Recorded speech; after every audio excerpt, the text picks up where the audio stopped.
Welcome to the Impactful Engineer Project. I'm Steve Maxey, and with my co-host and brother Jake, we are here to bring you guidance, fresh ideas, and the tools to help you become an impactful engineer.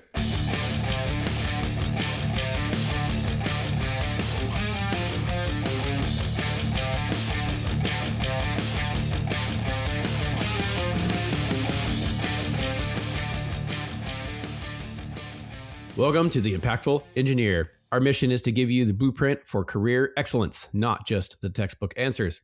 To have honest conversations for engineers who are sick of the status quo. But who are we? Why should you listen to what we have to say? I'm Steve Maxey, and after a decade of grinding as a product development engineer, I changed my approach and started advancing quickly to my current role as a senior manager in product development. And I'm here with my brother Jake, who found career success as a senior electrical engineer and now is building NLS Engineering, which is a consulting firm in the AEC industry. We believe the biggest problems you face aren't technical, they're human. And we're here to open the door for you to make your career undeniably great with mindset shifts and tools to use daily. But it takes your decisive action to make that happen. So hello, Jacob. Do the stuff. Yes. A lot. Relentlessly. I was going to say electrical engineering. That's what I do. Electrical engineering. We do everything. Everything inside of a building. We can do it all. Yeah. I am an electrical engineer. Hence Absolutely. the senior electrical engineer title. Yes. I guess. Certainly. What is it now? Like owner, founder, owner, principal engineer, chief electrical engineer, Mr. Badass electrical dude. yeah. Whatever you want to put in there, just like name a title, right? Yeah. So why don't you run us through the one liable for everything? Yeah. You can just go with that. Yeah, exactly. The one on the line. Yeah. So why don't you run us through our quick housekeeping before we kick off? Yeah. Okay. 3 episode types. One is Steve and I get on here. We share what we've learned in the past. Hopefully that we can transfer it to you. You take action on it and learn your own path with utilizing the things that we talk about. Not everything's going to be the same. Not everything applies directly to you and your situation. You got to use your mind and your current frameworks to take what we say and apply it. All right. The second episode type is a solo episode, which I keep promising I'm going to do a lot more of. But as you can tell, I'm buried in the business. And one day I'm going to have so many things to say, Steve. But yeah, solo episodes will come. But, the ones that are out there are just us talking about something we care deeply about and have found profound results from. So we want to share it. And then we have a third episode type, which is bringing on a guest. And bringing on guest expertise is perfect because it gets out of the realm of Jake and Steve land. And there are more opinions and facts and things and ways of approaching life and career than what we think. Okay. So we like to bring in guests too, to throw in a football every once in a while. Get far away from the realm of Steve and Jake. But then it all mysteriously comes back around and it's this is all the same stuff. It's kind of weird. Different, it's 3 different people living their own lives. Yeah. So yeah, that's it. Yeah. So I have an idea about the solo episodes though. So to reduce that friction for us to get those out, we do have an Instagram account that we do not use at the moment. And some other social media channels. And so I'm thinking, what if we just record quick snippets of us getting thoughts out of our heads real quick on the phone and we just upload and then that's it, just to get those ideas out. So something to think about for us. If we do that, we'd probably take that format off of this, the podcast side of it. But there you go. Yeah. You would have to look up Impactful Engineer on all the other social media things. So anyways, today, a topic that we just started talking about a little bit is how to build professional judgment before you're a senior engineer, right? And why that actually matters. So how judgment is formed, why waiting for certainty can stall careers, and how to borrow judgment from others without becoming dependent. So those are kind of like the high level talking points. You started talking about something right off the bat before we hit record. So I kind of want to rewind a little bit and go into that. Yeah. Something I was thinking about earlier this week was how, and it's so prevalent right now because I am a company of one, but how we defer things to the group or other certain people, to figure out the next step, to give us more information. But it goes further than that. It's like it feels good. It, like we call it delegation or something. Mm-hmm. It feels good to like get to a point where something feels like it's resolved because you've handed it off to somebody. Yeah. And Yeah. it's just such a trap. And while that is done all the time, and you can call it delegation when it's done right, and sharing it with the group and spreading the workload out, and everybody has their job and everybody has their place, and that's great. Like, it works really well. What I'm trying to get into is the topic at hand, which is how to build your professional judgment, or like high agency, or whatever you want to call it, on purpose. And so by peeling back, or reining in the amount that you defer to other people, will help you build that, of course. Yeah. It sounds so simple. You do the stuff yourself, and you'll learn how to do it. Make all the decisions, and you'll learn everything there is to know about what goes wrong and why when someone makes that decision. But we seem to protect ourselves, early on in our career, which makes sense too. But Because you're learning. try to, on purpose, Yeah, because you're learning. But realize that you can get stuck in that and get dependent on that, and that's normal too. Habits are built all the time, and this is one of those habits that can be a destructive habit. Yeah, and You really don't just manage it right. hold you back too. Yeah. Something that kind of popped in my head. So that's my thoughts. Yeah. While you're talking, what popped in my head was, in like what I've seen a lot is we'll all be in a meeting, right? Just a group of engineers, and we'll be adding our input, right? Adding the data, reviewing, what happened in the project, whatever, just kind of vomiting a bunch of information. And then everyone stops and they start looking at each other. All right, who's actually going to decide what's going to happen, right? I did my part. I said all the information that I brought to the table. So now I'm just going to look around and wait for someone else to make that call. That's what I see a ton. And I think what people need to do is and what's worked for me is, if you're not entirely sure of how to proceed, and if you feel like you're in a position that you shouldn't be making that final call, like someone else should be making that final call, you can adjust your approach as, okay, we have talked about all this. Here are like 3 potential solutions, and you lay them out, right? Here's solution 1, solution 2, solution 2, or decision 1, 2, and 3. And I think decision 2 would be our best bet because of X, X, X. And then you can leave it open to the floor. But you're preemptively guiding a decision to be made, by, if there's a leadership representative there, they're looking for that direction from the team, because they're the experts, right? The team is the experts. The leader just needs to validate the decision, but the leader can't make that decision without that extra guidance, if that makes sense. Yeah, and you give them something to respond to. Mm-hmm. That's part of building that professional judgment. Is, okay, we need to take a next step. Clearly no one knows like where to start. We've just got done vomiting everywhere. So setting up those tasks and saying, this is Y, X, Y, Z. What do you guys think about X? And then you discuss what would make this fail if we didn't pay attention to X. Okay, is that, if we did Y, would X become irrelevant? So you got to start thinking about like the whole picture, because you can get so into the weeds. It's like, agency is, what is our operating philosophy?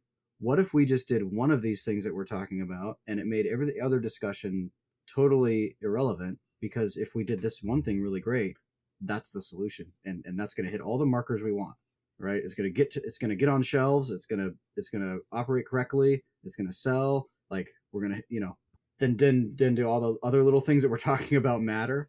These are the things that you can do to improve your professional judgment. And you're going to build confidence over time, because when you bring those recommendations to the table, you're going to see what your hit rate is, right? like, oh, 80% of the time, what I recommend is incorporated somehow into that final decision. Or, oh, man, only 30% of the time that happens, right? So you're going to start building your guideposts in your decision making and how you recommend, and then eventually you're going to start feel really confident about your ability to make those recommendations and decisions. So it's really just putting in the reps to do it. Yep.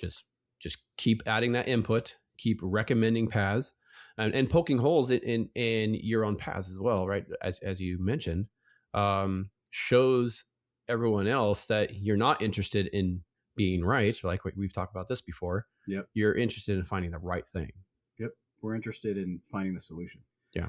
And it's here's an example, like you're trying to figure out to what level do you need to show a design, right? But how could you know if you don't know what the end result is used for, or who's expecting it, right? So that should always be part of the conversation too. It's like not why are we doing this, but what expectations do the people that need this and have requested it, what are those? Because then that'll guide the decision making. And that's an easy one. Like that's a pretty simple one. It's like, hey, we're gonna show every nut and bolt on this plan, and it's like, okay, but the architect was asking for a pricing exercise to deliver to the OPM, and we haven't even onboarded any of the other engineers yet. It's like, oh, okay, we're gonna do a high level narrative. Oh yeah, that sounds good. It's like we could spend hours, building panel schedules and doing all sorts of stuff and calculating every little load. It's like, no. So that's part of it too. It's like step back. Yeah. And you have to be okay being wrong in these conversations as well, right? You have to be okay with moving forward down one path and then finding out that you took the wrong turn in the maze and you hit a wall. Now you got to backtrack a little bit and to go find the right direction. This is like a little peek behind the curtain into my upbringing or my natural tendencies, whatever. I think probably a lot of people do this, but it's like I was afraid early on to do any of that, because it's like it always seemed like every other person in the room, to make themselves feel better or look smart or whatever, just waiting to correct you on something, right? Even though you're just trying to drive the conversation and trying to drive to the result, people were just looking for that chance. Like, oh, the boss is in the room. If Jake says this and I get to correct him, no, that's not the code reference. It's actually 204.9.6C, not B, you idiot. Like, sorry if that was me. No. I'm just saying, like, that was, and it's their problem completely. Yeah. It's like they missed the entire point. They don't get it. They're just trying to look good, and they think memorizing code sections is somehow important, and being right is somehow important. But I just wanted to share that because it's like that's a personal thing that I actually went through, and it's like, and then I would respond to that, like, well, okay, and it would just derail the whole, conversation.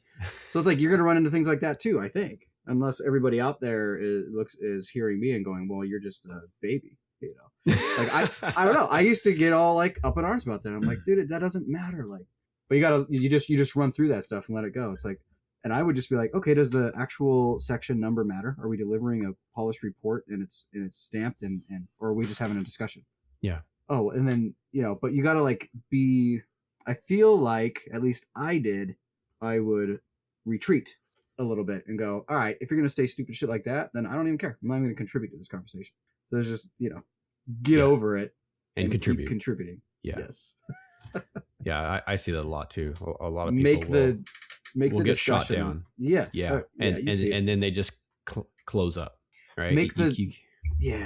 I just like make the discussion about that reaction so that learning can occur and that people can get better. And you will never drive that learning and that understanding and that coaching of that person if you retreat.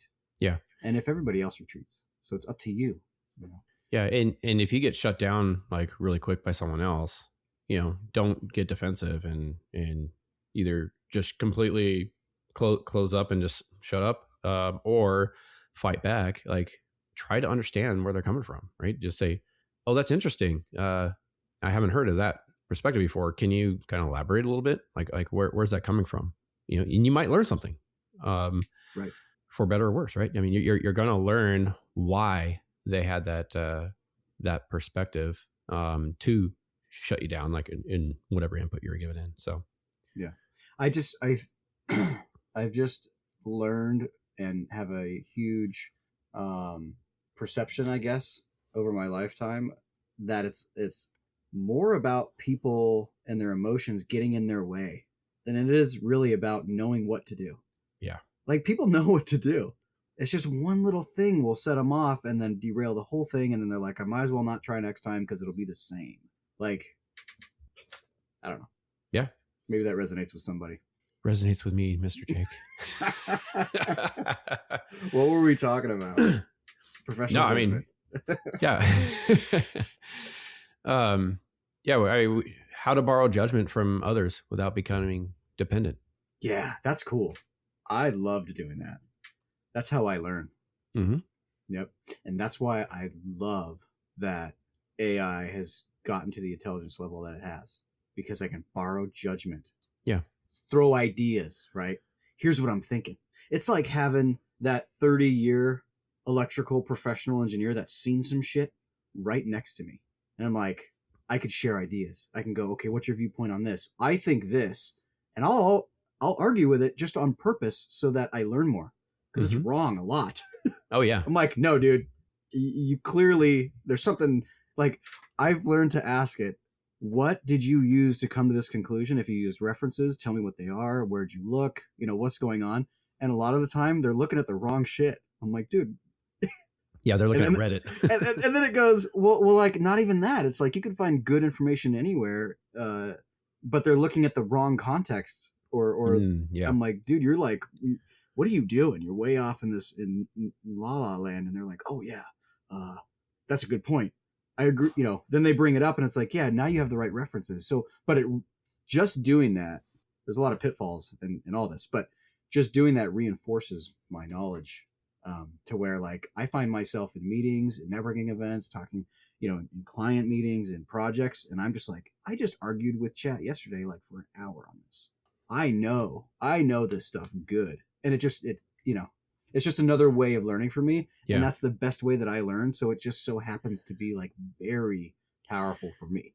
Yeah. One of the things you have brought up to me before, and it might've been on the show, but I don't remember, is when you're, trying to do research on how to, sell the services, you will tell chat to, give me all the rebuttals I'm going to face. Right. Yep. So I can overcome them. Mm-hmm. I mean, it's very, very similar. Give me all the reasons that the local fire marshal would argue with me on this and tell me that they don't do it that way around here, that this is the code, that tell me all about it. Argue with me like you're the fire marshal when I'm doing a fire alarm job. And it just digs the archives, because a lot of fire alarm projects are done public bid. They're all those drawings are listed. Everything, the prices, the RFIs, right? Everything ends up in the public domain when you're a publicly funded job. And so, like, it goes and scrubs and it goes, well, the New Bedford fire marshal was arguing with someone just last year about this thing. And I was like, oh, cool. That's good to know. All right. And then I look up the code and I go, I can see how they interpret that. That's interesting. And it just builds my knowledge. It's so fantastic. And I used to have to, like, go barge into someone's office and go, tell me all about this stuff. I don't understand it. You know, let's talk about it. And that was good too. That's great. But having it right next to me is cool too, you know? Yeah. I don't know. It's cool. Because I've lost, and it's like, I can hear people arguing like, oh, well, if you didn't have chat, what would you do? And it's like, well, you would just do that with people. Everything we used to do before we had it. Like, I don't know what that even means. Like, what are you talking about? What would you do if you didn't have computers anymore? We would do stuff the way we did it before computers were around. Oh. But they're here, so we're going to use them. But they're here, so we're going to use them. Yeah. Like, what? Yeah. Use the tools that are available. Yeah, I don't do it. Yeah. I guess you could get into trouble if you, like, just copy pasted something from AI and just said that was your professional opinion, and you're liable for whatever the machine just produced. You have to run. That's dumb. You have to run everything through your filter, right? Yeah, don't do that. Yeah. All right, Okay. off track again. God. No, it's I don't think it was completely off track. But we covered everything that we wanted to touch on here in one shape or form. So yeah, start practicing, of course. Like if you find yourself deferring all the time, like do it half the time so you can get half. If you start practicing, find the senior engineer, start using chat, ask the whys, dig into the real reasons, build that agency. Yeah, I use your desire to ask for someone else's judgment as the prompt for you to make a recommendation. Ooh, right? It's a good one. Yeah, it's when you're like, hey, I'm going to go ask my boss. Oh, no, you know what? I'm going to say, hey, boss, I think we should do this. Are you on board? And have a couple of reasons why. Yeah, absolutely. Like have some background. yeah, for sure. Yeah. I like that. Because that is in fact a habit trigger. So when you're trying to form a new habit, you look for things that you can put in place that are triggers for you, and then you enact the new habit that you're trying to create. Yep. So if you're trying to create more agency for yourself, use the trigger of getting up to go ask somebody to then reevaluate, come up with a solution or two, and then present it to the person you were going to ask. Yeah. I like that. And have some data to back it up. Mm-hmm. So awesome. That's going to train you to be ready to deliver solutions automatically. Yeah. And clients love that, of course. I know. You won't even have to think of it as a trigger point. You're just going to you're going to get up and go, all right, I need to go over there with a solution. Yep. And you're going to get those reps. Okay. I think that's all we need to cover on that one. So if you learned something today, I highly encourage you to go leave us a awesome review. Let others know what you learned by sharing the show. And yeah, tell everyone you can, because I know someone out there will learn something. So it's the best way we can create value and impact for the engineering community.